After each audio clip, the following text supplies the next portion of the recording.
Assalamualaikum warahmatullahi wabarakatuh. Halo teman-teman, saya di sini dari kelompok 2 akan menjelaskan mengenai tentang globalisasi dan sejarah ekonomi internasional untuk memenuhi tugas ujian akhir semester dari mata kuliah isu-isu kontemporer. Baik, di sini kita beranggotakan 3 orang. Yang pertama Fikri Ahmad Dailami, lalu yang kedua Ijul Haq, lalu yang ketiga Juwita Khairunisa. Langsung saja ya teman-teman ke pembahasan yang pertama, yaitu mengenai tentang pendahuluan. Globalisasi, kegiatan ekonomi dan persoalan pengelolaannya sering dianggap orang baru muncul setelah Perang Dunia II, khususnya pada tahun 1960-an. Masa sesudah tahun 1960-an adalah masa munculnya perusahaan multinasional atau MNC dan berkembangnya perdagangan internasional. Kemudian setelah sistem nilai tukar setengah tetap Bretton Woods ditinggalkan pada tahun 1971 sampai 1973, investasi dalam bentuk surat-surat berharga internasional dan pemberian kredit oleh bank mulai berkembang dengan cepat. Seiring dengan meluasnya pasar modal ke seluruh dunia yang menambah rumit hubungan ekonomi internasional dan membuka jalan bagi globalisasi ekonomi dunia yang terintegrasi dan saling tergantung. Mungkin itu pendahuluan mengenai tentang globalisasi dan sejarah ekonomi internasional. Pembahasan selanjutnya yaitu mengenai tentang perusahaan multinasional atau MNC, lalu perusahaan transnasional atau TNC, dan bisnis internasional. Namun kelompok kami di sini akan lebih mengkerucut atau membahas mengenai tentang perusahaan multinasional atau MNC.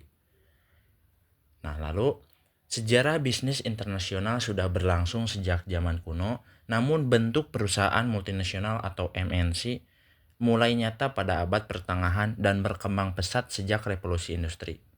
Perusahaan-perusahaan besar seperti Hanseatic, Liga atau Bank Dagang Italia, hingga kongsi dagang kolonial seperti VOC dan British East India Company menjadi pelopor.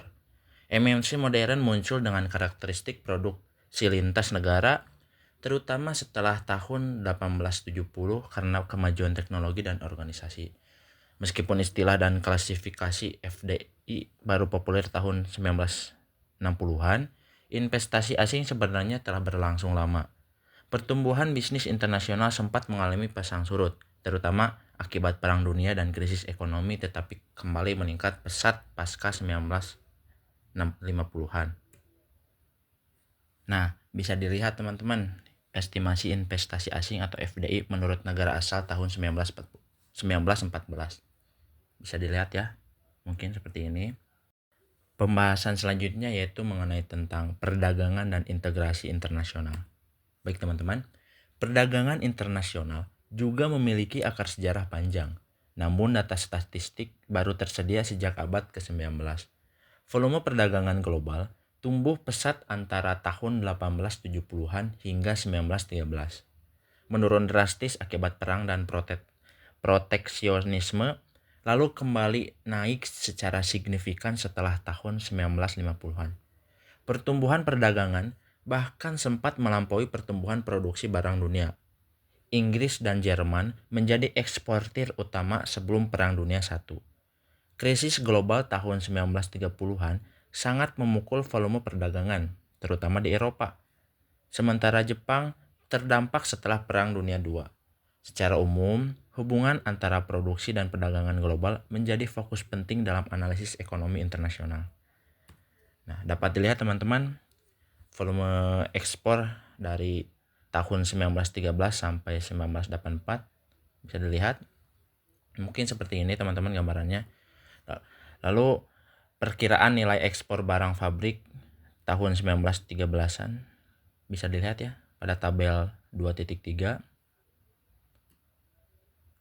Selanjutnya, hubungan antara pertumbuhan output dan pertumbuhan perdagangan luar negeri pada tahun 1853 sampai 1984 persen per tahunnya ya teman-teman, bisa dilihat pada tabel 2.4.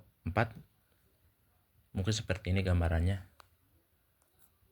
Mungkin kurang lebihnya seperti itu teman-teman pembahasan mengenai tentang globalisasi dan sejarah ekonomi internasional. Mohon maaf apabila ada kesalahan dalam pemaparan materinya. Mudah-mudahan bisa bermanfaat khususnya bagi kelompok kami, umumnya bagi semua yang mendengarkan. Assalamualaikum warahmatullahi wabarakatuh.